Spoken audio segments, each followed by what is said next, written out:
Good morning, sort of still. It is, what is today, March 12th? I guess. Saturday, 2019, Sunday, excuse me, it's Mother's Day. Jesus Christ, March 12th, 2019. Today's is directions. See what it says.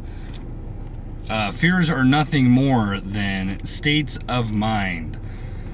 One's state of mind is subject to control and directions. Not what I expected from directions. And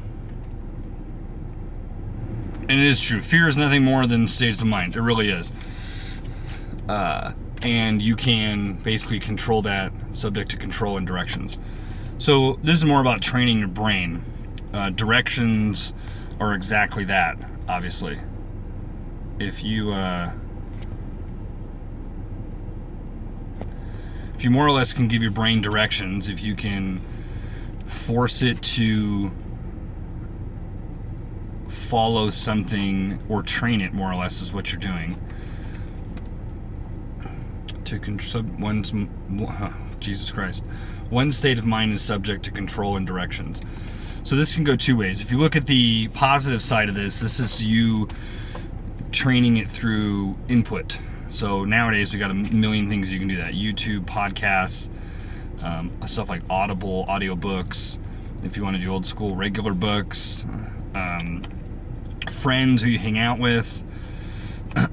So that's control and directions, because it's usually not what we're aware of that's influencing us the most. It's just something that we do.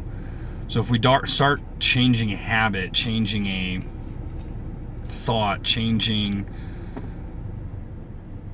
something, changing what we're doing that's not working is really the big thing about that.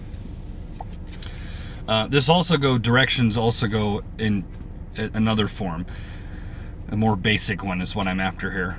So if someone gives you directions, this is the greatest thing about not being in charge or not being a manager, if you're not ready for that, or business owner or CEO.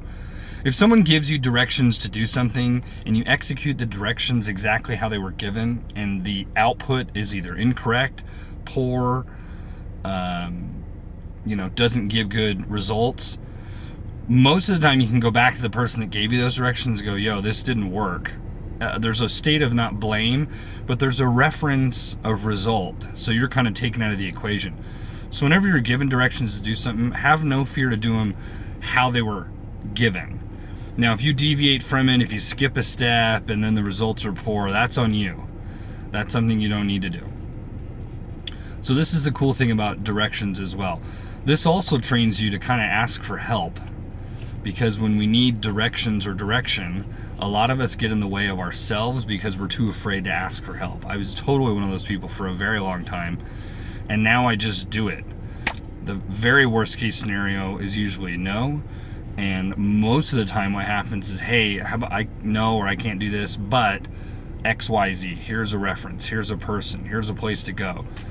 So there's a few things with direction in this. Fears are nothing more than states of mind, which is also correct. Fear is usually unknowing. It's something you don't know. It's something you're unaware of. That is something you can usually get over pretty easily. And I went over this before, and I was comparing it. Fear, my mind went blank. Fear versus, I'll have to look that up again. But yeah, fear is normally, I don't know how this is going to end. And it always ends with a learning curve, inevitably. So, with that being said, directions, there's a couple of ways. Take directions, learn how to ask for help, change directions in your brain by changing how you do the same things. So it just creates different patterns. That's what we really want to do. I hope all this made sense. This was kind of a goofy one. With that, enjoy your Mother's Day, all you mothers out there. Like, share, subscribe. If you think this could be beneficial to someone, or any of the videos can be beneficial to somebody, Enjoy your Sunday, and I will see you tomorrow morning. Have a good one.